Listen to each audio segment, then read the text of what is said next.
Donc Irina Rakhimova nous dit que le but du mariage, de la famille, est l'amour et la joie. Réjouissez-vous, nous dit l'Évangile, nous dit le Seigneur, notre joie est notre conjoint.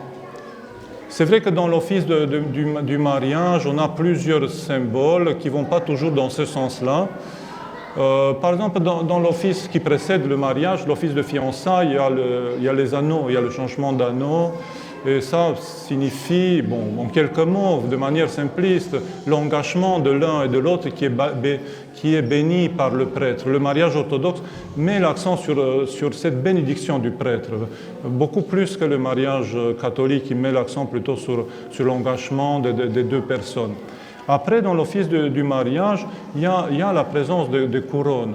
Et ces couronnes-là signifient la dignité de roi et de reine dans le foyer que l'homme et la femme vont fonder, dans la famille, dans cette petite église qu'ils vont fonder, mais aussi sont des couronnes de martyrs, parce que l'homme et la femme, dans cette famille qu'ils vont fonder, vont passer par des épreuves successives et ils vont être comme des martyrs.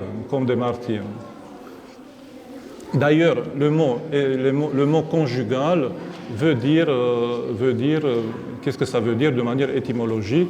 Ça veut dire être au joug ensemble, Étymologiquement, être au joug ensemble. Con, ensemble, joug, sous le joug ensemble. Ça veut dire. Mais le Christ nous dit, prenez sur vous mon joug, devenez mes disciples, car je suis doux et humble de cœur, et vous trouverez le repos à vos âmes. Oui, mon joug est facile à porter, et ma charge et mon fardeau léger. Luați jugul meu asupra voastră și învățați-vă de la mine că sunt blând și smerit cu inima și veți găsi odihnă sufletelor voastre. Că jugul meu e bun și povara mea este ușoară.